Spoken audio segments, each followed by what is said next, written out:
Okay, so now I'm going to turn the meeting over to the man who's currently our first vice president, soon to be president, just elected president, Rob Wynn. Thank you.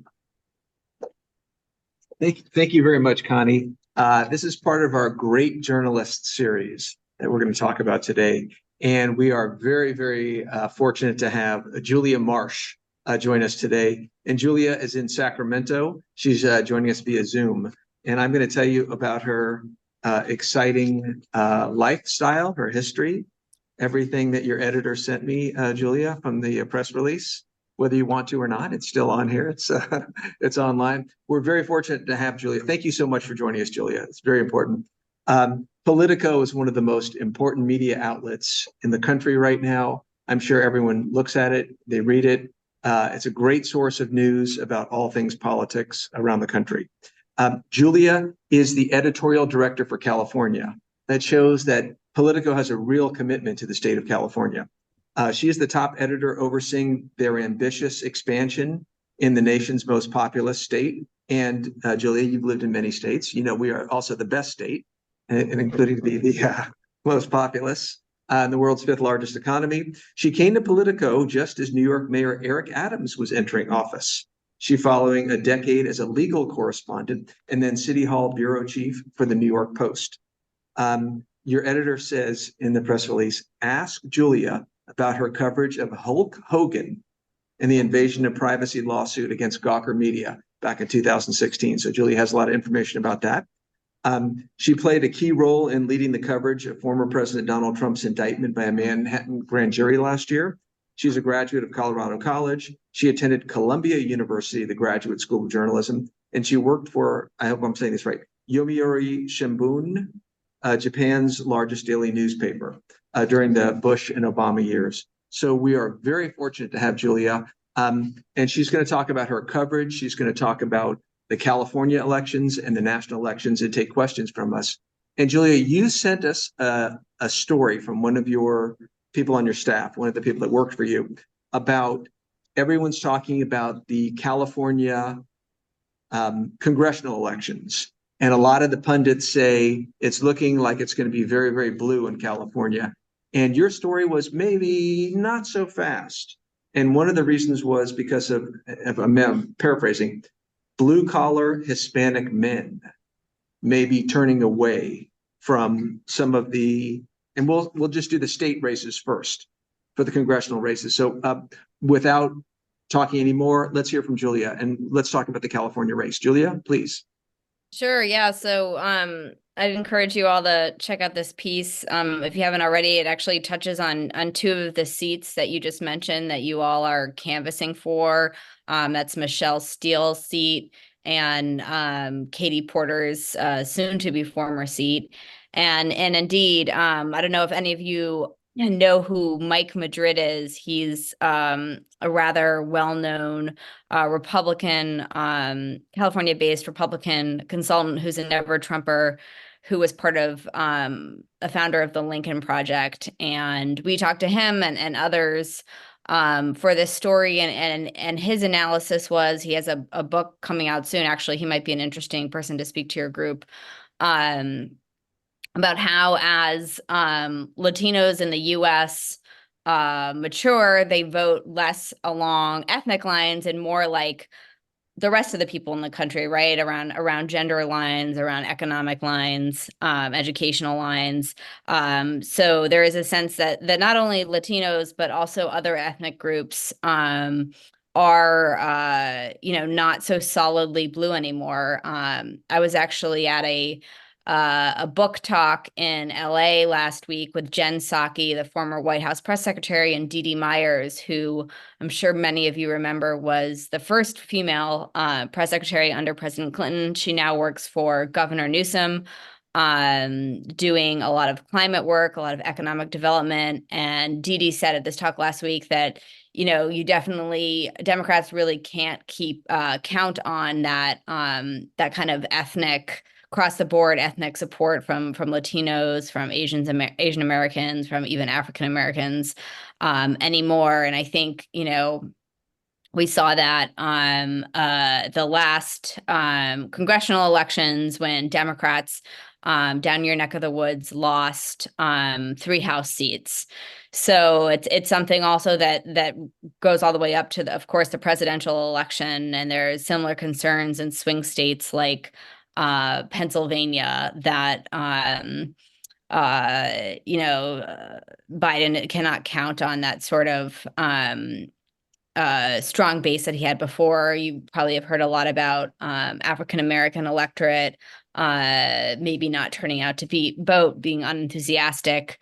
Biden campaigns trying to change that. Biden speaking at the Morehouse graduation this weekend and doing some other outreach, but it is certainly a concern among Democrats. Right. Julia, what is the coverage for Politico throughout California? As far as I know, you're in Sacramento. Do you have an LA bureau? Do you have a San Francisco bureau? How many people? And the other thing is, since you came here from New York or from DC? New York. Mm-hmm. What have you learned? A second question, coming to California, that you were like, wow, I didn't know that. It's like totally different than I thought.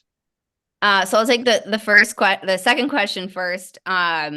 So in addition to pure political coverage, Politico does a lot of policy coverage, and we have reporters who are really experts in areas like climate and education and healthcare and transportation. And what I was really pleasantly surprised by was how much Californians care about policy, not just the big kind of fun political fights, but the real serious policy making that happens in government. And I think it's because, anyone can correct me if they have other ideas, but I think it's because California really is such a leader, right? We see it especially in the climate and the green energy space, but also in other areas and data privacy. We're looking at it right now in Sacramento in regulation of AI because of the sheer size of your population and the market making ability. California really drives a lot of policy and sets the agenda for the rest of the nation. So I was pleasantly surprised to learn what a bunch of policy wonks Californians are. Okay, excellent. And I forget your first question. Oh, okay. So this time last year, we had about 8 reporters across the state. We now have 22. So we've almost tripled in a year. We're undergoing a major expansion because we see a lot of growth in California, in part for that reason, right? You have such a active Democratic supermajority legislature that's making a lot more policy than they are in Washington with the continued gridlock. Politico is purchased by a German media company, Axel Springer, about 3 years ago, and they really saw the growth in states like California and New York that have such active legislatures that are making, really important precedent-setting policy.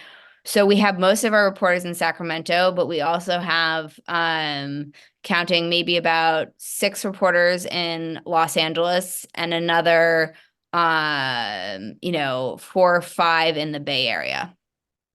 Excellent. We're going to start asking questions now. Are you open to questions from the group? Great.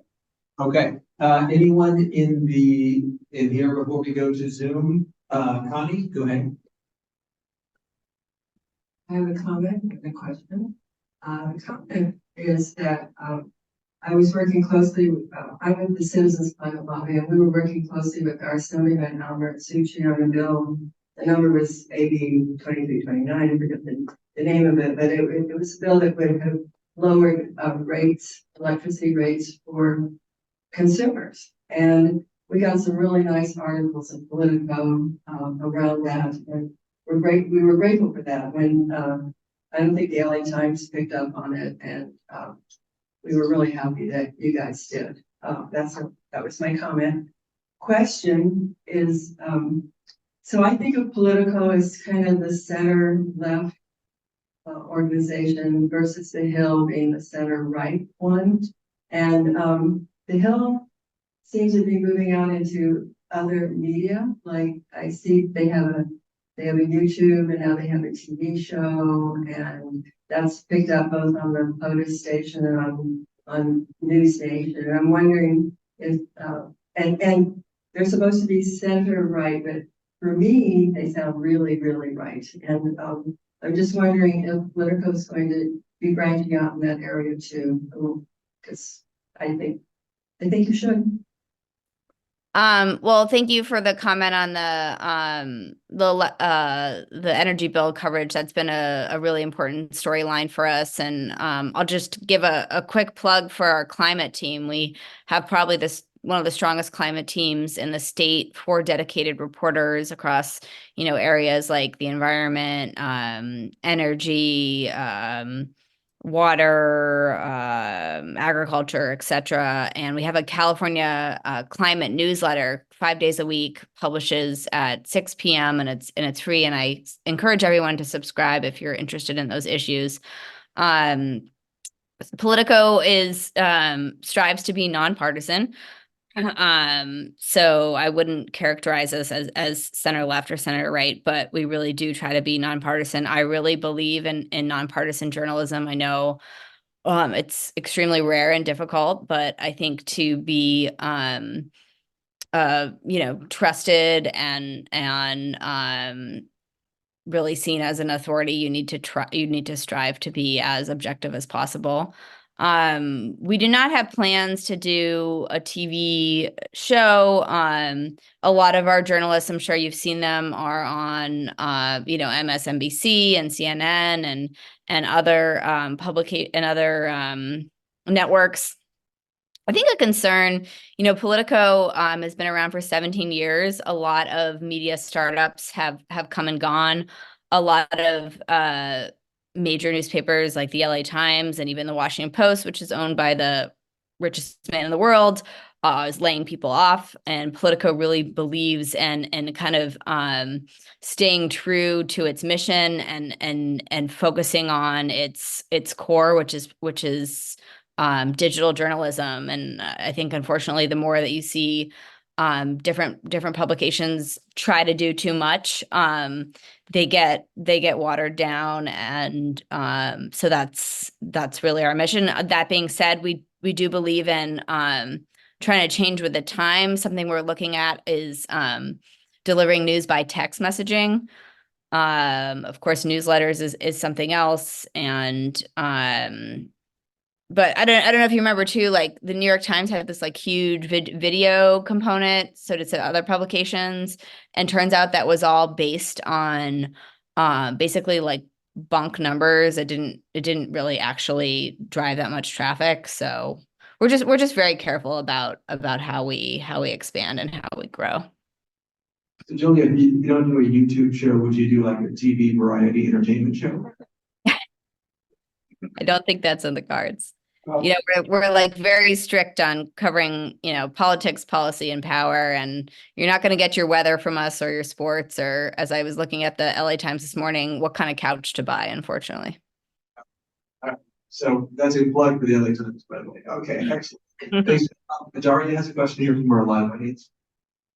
I have a comment that about California, that I think our referendum system makes us much more active participants in the political system. I recommend it for everybody. I think even though we're not always 100% right all the time, because there are sometimes major policy changes that happen that can't be online, we really do get care when we have to think about things. And the question I have is, there seems to be some kind of a push to charge through Facebook and social media for articles. How does Politico feel about that? So, so there's 2 bills before the state legislature right now, one in the Assembly and one in the Senate. There were similar initiatives in Australia and Canada, and one going on in the UK right now. Politico's parent company, Axel Springer, is a member of an organization that opposes, that supports the bill and opposes what I don't know if anyone noticed what Google News did a few weeks ago. They cut off all California access to Google News to show people what it would be like, because that's what they say they'll do if they pass this. It's like a Google News tax, right? So like if you like every time you click through to Politico on Google News, you'd have to pay Politico or whatever news organization a tax. And they say that Google says specifically, and so does Facebook, if you pass that bill, we will completely pull out of the state of California. And it's the time to think about Facebook, not the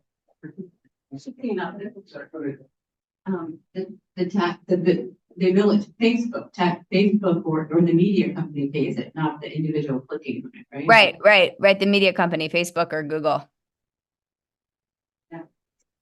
Excellent. Okay, we're going to start taking some questions now from our Zoom audience. So, I asked them to raise their hand. okay, so no raising hands. Okay, so raise a hand if you have a question from the Zoom audience. In the meantime, Carol, did you have a question? Okay, hold on one second. So if you are speaking truth to power or the powerful or those with guns or the right-wing extremists, do your reporters get backlash, and are they threatened? And are there, if so, are there measures that you're taking to protect those reporters?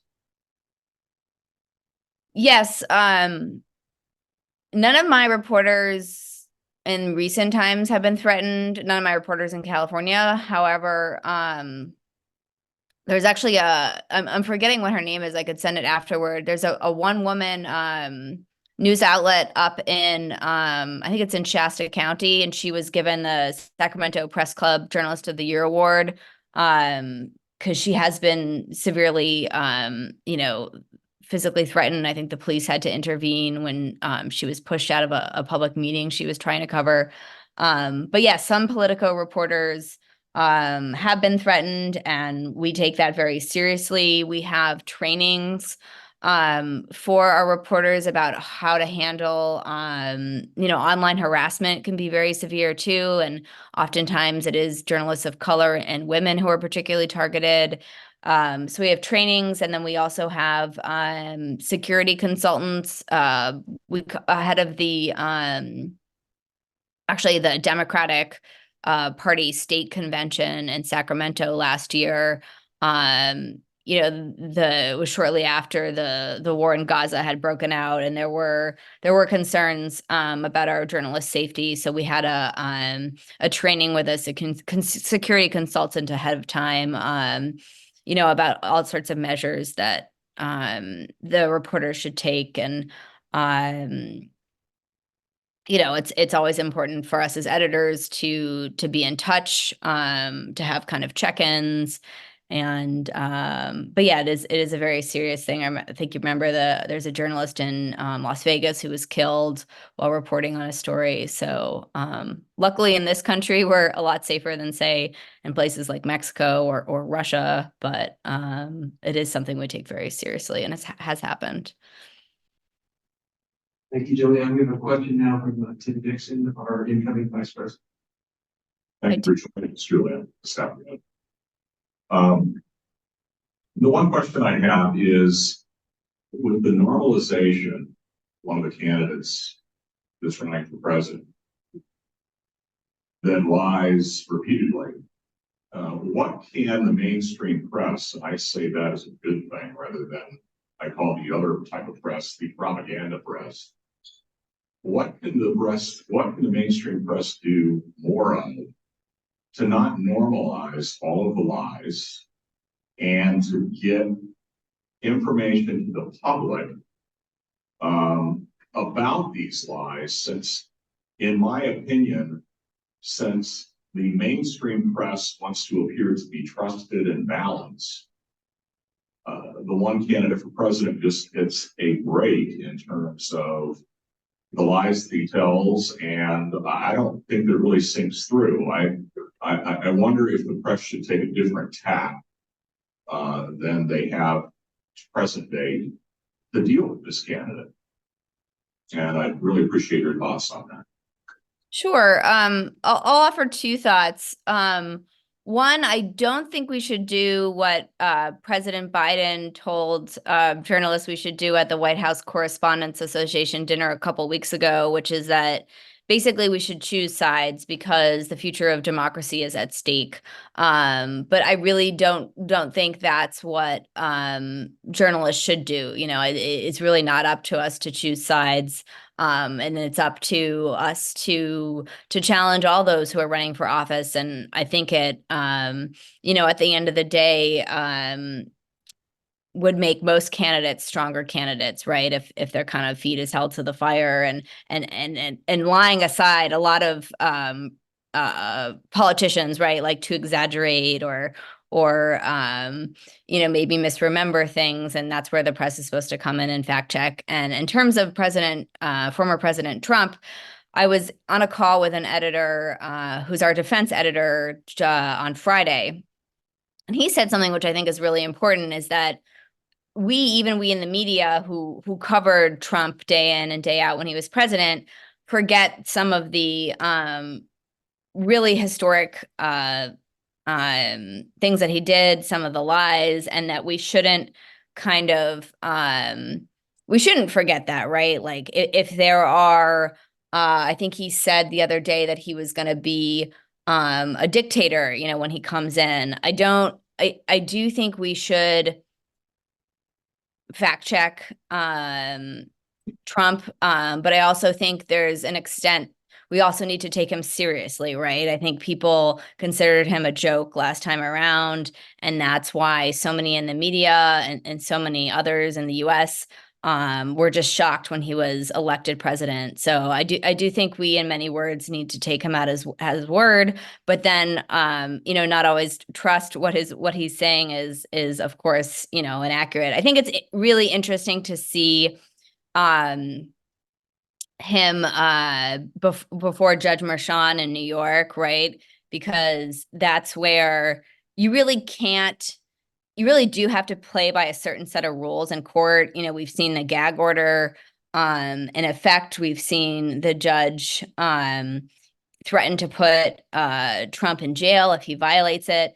He really runs up to the edge, but I think that's actually an interesting guide where you know, the courts really have very serious rules, and it doesn't matter, you know, who the defendant is, even if it's a former president, he's being held to those rules. You know, there's certain things that he can't do in the courtroom, just as no other defendant can do. So I think maybe journalists, mainstream journalists, should take a guide from Judge Marshon and remember that you know, everybody should play by journalism rules, and nobody should get a pass. Before we go to the we have a question online. Ann Stahl. And you may want to unmute and then ask your question. Yes. I'm wondering what Politico's practices regarding the reporting of political polls. Right now, of course, it's controversial among a lot of journalistic outlets as to whether this horse race aspect should really be focused on. So what do you think, or what does Politico's policy on that? So I have this incredible colleague who's about to go on parental leave named Steve Shepard, who's our polling guru. And whenever I have a question, there are certain polls that he's determined we shouldn't be using because they don't have high standards. Politico itself does do polling and consultation with something called Morning Consult. And I do think they can be incredibly valuable. We're, you know, to gauge voters' views on everything like abortion. And we ran a poll. We sponsored the first debate for the Senate race for Schiff and Porter and Lee and Garvey. And we used a poll to qualify candidates for that. And so I do think polls can be important, but I think they should be used in context. I think you should think about it before you use them. Does something seem way off here? If it is, call up the pollster, you know, dig a little bit deeper, look into those crosstabs, compare them to the last 3 polls. Is this a real outlier? If it is, Is there a good reason for it to be an outlier? And that shouldn't be, that should be a small part of your coverage. It should inform your coverage, but you should still do, deeper reporting, talking to people on the ground, using other sources of information. But I think it's good, right? Like, Biden and Trump have been up and down, up and down. And I think that probably is really reflective of the state of the race. And I think it's important that on either side of the aisle, you could say, oh, well, my party's in good shape. Well, the polls don't say that. So maybe we should, change strategy or be concerned or fundraise more or whatever it is. One more question from the live audience. Yes, I apologize. I haven't seen the coverage, but how have you been covering the student ceasefire divestment demonstrations? Well, since there's been so much going on in California on them, and we have a dedicated education reporter, and we have our second largest states bureau is in New York, and we happen to have the former editor-in-chief of the Columbia Spectator as our intern in New York. So he's been really incredible reporting on the ground for us. And I stayed up one night, the night that Hamilton Hall was occupied in New York. I stayed up, I think, till about 2 a.m. our time, which was 5 a.m. his time, editing his coverage of that. So we've done both the, in that case, the on the ground kind of breaking news reporting, and then our education reporter, Blake Jones, who's very well sourced in the UC system, did like a deep dive on what's going on in Berkeley. We did a Q&A with John Perez, who's one of the UC regents and the former speaker of the assembly, who's actually down in your area. We did, a preview when they dragged the K through 12 chancellors before Congress a couple of weeks ago. It was Berkeley, New York, and Montgomery County. So we interviewed the chancellor of Berkeley ahead of time to see how they were preparing. So it's a huge issue, and actually, interestingly enough, issues around the war and issues around Trump's legal problems are much more red than was all of the primary coverage. I think because, right, we've seen that movie before. We know who the two candidates were going to be. So our readers are extremely interested in the campus protests and everything else around the war, and on the legal issues. And we're looking at next what's going to happen with schools going out of session. Are protesters going to move to the DNC? Are they already planning to return to campus? Berkeley canceled a potential debate with Schiff and Garvey for the fall because they said they didn't think they could guarantee the candidate's safety. So we reported on that when that story broke a couple weeks ago. Julia, I know a lot of media companies measure by the minute, by the hour, by the day. What are the most popular stories in the last month or two? What have been the most popular stories? And is there a difference in California and in the rest of it? Mm-hmm. Yeah, there is a difference. I look at metrics all the time, but there's a monthly metric that I look at, which is quite interesting because I look at all stories in California and what are the most popular stories there. And then I look at stories across politico.com, but for readers in California. And almost always for the readers in California, there are Trump stories at politico.com, Trump legal stories. And then very interestingly enough, in the last month, 3 of our California stories broke through for all California readers across politico.com. And one was about how Gavin Newsom is really going all in against big oil. One was about an exclusive we had, some of you may have seen it, about the California legislature trying to ban Clear, which is that airport security line cutting service that you can pay for. And the third one, I think the third, I'm blanking, but I think the third line one is actually the deep dive about campus protests at Berkeley. Any more questions from the live audience? And then we're gonna go to Zoom. Connie, do you have any further questions or comments? No, I mean, I was really annoyed by Josh Newman trying to stop the clear line, though. That's my only comment. Well, that got killed pretty quickly. Yeah. Okay, yes, sir, Rob. Yeah. Hi, Julia. Hi. I've been reading an article that Mehdi Hassan, former CNN news guy. MSNBC. Oh, was he MSNBC? Anyway, he wrote an article saying that journalism should focus on democracy. Have you seen that? And if you have, do you have a comment? If not, then. What is he? I hadn't seen that. What does he mean by focus on democracy? Well, he says democracy, and this is to explain it.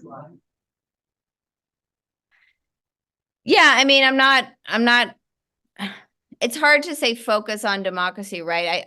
Unfortunately, back to the polls, it's not a top issue for voters. Surprise, surprise. The economy is the top issue, and inflation, and then I think immigration is a close second, and democracy is third or fourth. So, I mean, obviously, I think it's incredibly important.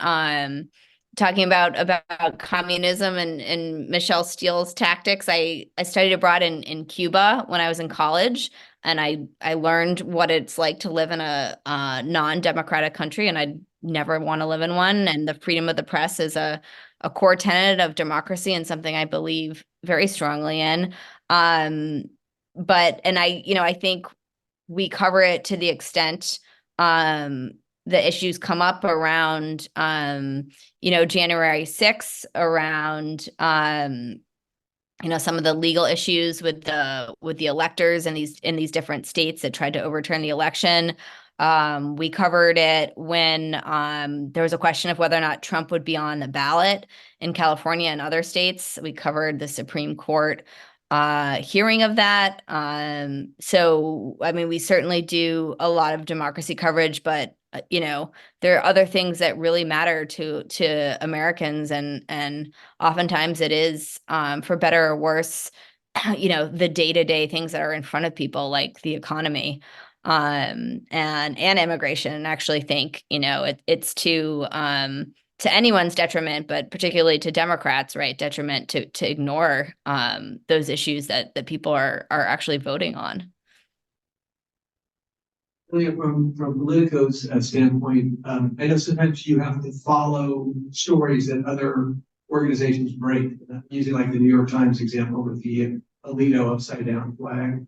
What has been your kind of your response, like when you see something break somewhere else? Do you say something like, as the New York Times uncovered it, and then something like that with Alito, and then is that a long-term story, or are people going to forget that by tomorrow?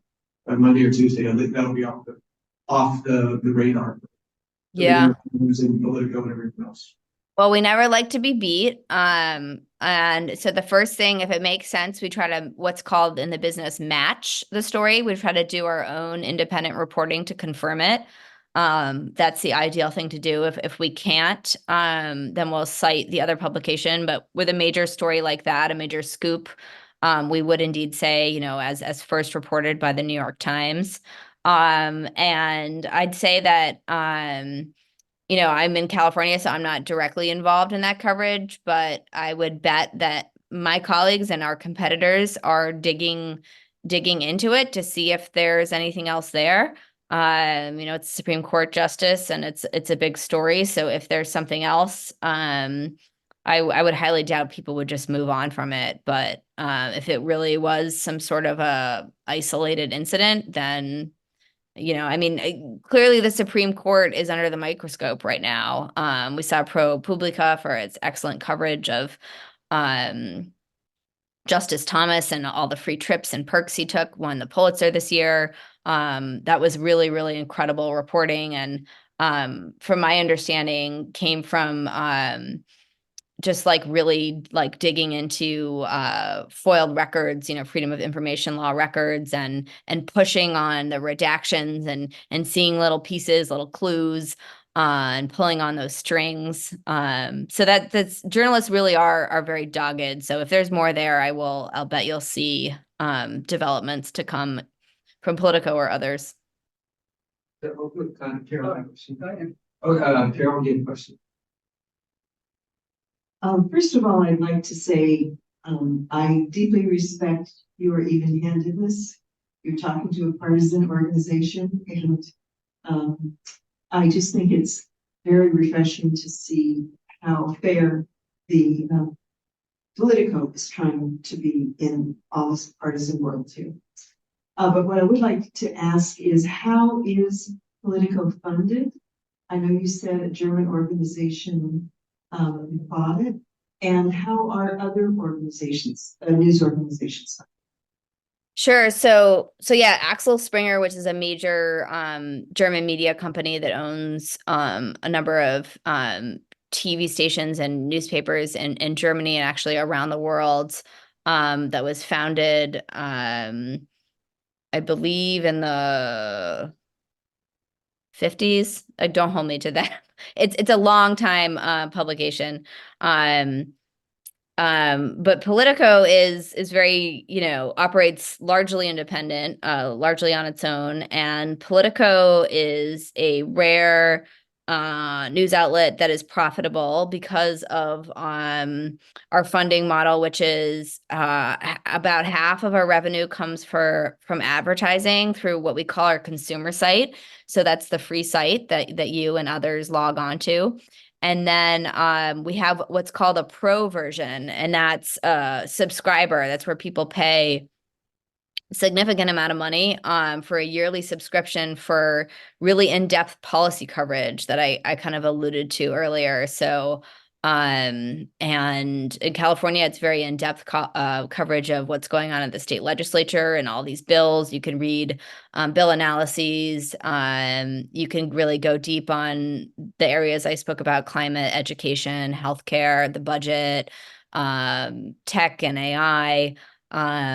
So that's one of the reasons why Politico is growing and not laying people off like we see at the LA Times or even the Washington Post, which are largely raise money through advertising, right? Which we all know has severely declined with the loss of the print edition and the pennies on the dollar you get for advertising online. And then, you have some nonprofit models like ProPublica and others. Like a rare, like the New York Times is profitable, but of course that's largely due to like Wordle and the cooking app, which I'm a big user of.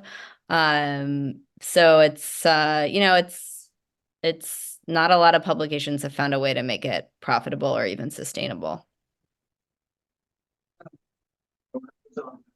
Hello? Yeah, it's okay. I guess this is the last question. You mentioned that Politico doesn't like to be scooped, and I'm wondering, what would you say were the biggest scoops that Politico has had? Did you hear about the Supreme Court decision to overturn Roe v. Wade? Yeah, I think I have. Yeah. That was our scoop. Big one. And I know the reporters very well, and they will, I'm sure, go to their grave with the sources there.